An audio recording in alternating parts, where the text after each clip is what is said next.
பீகார் மக்களுக்கு அந்த எஸ்ஐஆர் மூலமா அந்த அட்டை கொடுத்துட்டா 10 மாநிலங்களில் எங்கேனாலும் ஓட்டு அளிக்கலாம் அப்படிங்கிற தகவலை இப்போ நீங்கள் சொல்கிறீங்க. இது மாதிரி ஒன்று இருக்குன்னு தெளிவுபடுத்தலை அப்படின்னு சொல்லி இதை அதிமுக புரிஞ்சுக்கலையா இல்லை அதிமுகவுக்கு தெரியாதா? இல்ல சார், நீங்க அதிமுக புரிஞ்சுக்கலையான்னு கேட்டீங்கன்னா வேளாண் சட்டத்தை அதிமுக புரிஞ்சுக்கலையா, என்ஆர்சிய அதிமுக புரிஞ்சுக்கலையா, அவங்க சொல்ற அதிமுக புரிஞ்சுக்கலையா? அவங்க சொல்ற குற்றச்சாட்டு எஸ்ஐஆர் என்ன ஏன் பயப்படணும், இறந்தவர்கள் பேர் இருக்குன்னா அது எடுக்கிறாங்க, இடம் மாற்றப்பட்டவர்கள் பேர் இருந்ததுன்னா எடுக்கிறாங்க, அவ்வளவுதானே, இதுக்கு ஏன் பயப்படணும்? இப்போ என்னுடைய தொகுதியிலே ஏதோ 8000 ஏதோ சொல்றாரு எடப்பாடி, இது கண்டுபிடிச்சிருக்கிறோம் இறந்தவர்கள் பேரை.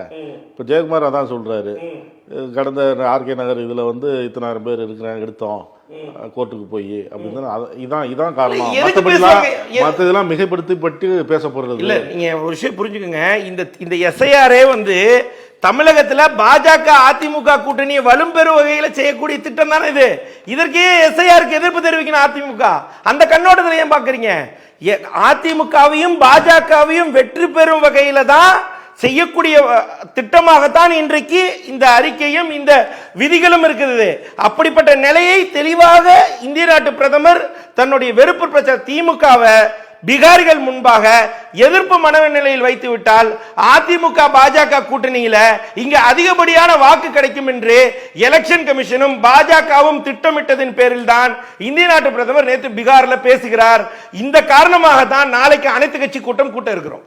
ஒரு புதிய குற்றச்சாட்டை வைக்கிறீங்க, விழிப்புடன் இருந்து கட்சியில் என்ன செய்யுதுன்னு பார்ப்போம். தமிழக மக்களுக்கு மிகப்பெரிய அச்சுறுத்தல் இருக்குன்னு சொல்றோம். தமிழக மக்களாகிய நாம் எல்லாம் விழிப்புணர்வோடு இருக்க வேண்டும். இந்த நேரம் இந்த இடத்துல எலெக்ஷன் கமிஷன் பீகார் எஸ்ஐஆர் வந்துட்டா நம்ம நினைக்கிற எம்எல்ஏ இருக்க முடியாது, நம்ம நினைக்கக்கூடிய ஆட்சியாளர்களை நம்மளுடைய ஆட்சி இடத்துல வைக்க முடியாது.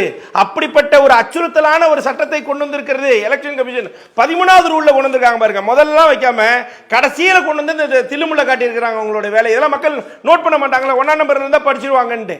எந்த அளவுக்கு திட்டவட்டமாக எலெக்ஷன் கமிஷன் பாஜகவுடன் கைகோர்த்து எது மாதிரியான சட்டங்களை நிறுவுகிறது என்பதை இது மிகப்பெரிய சான்றாக நம்ம பார்க்க முடியும். கருத்துரை பார்க்க நன்றி.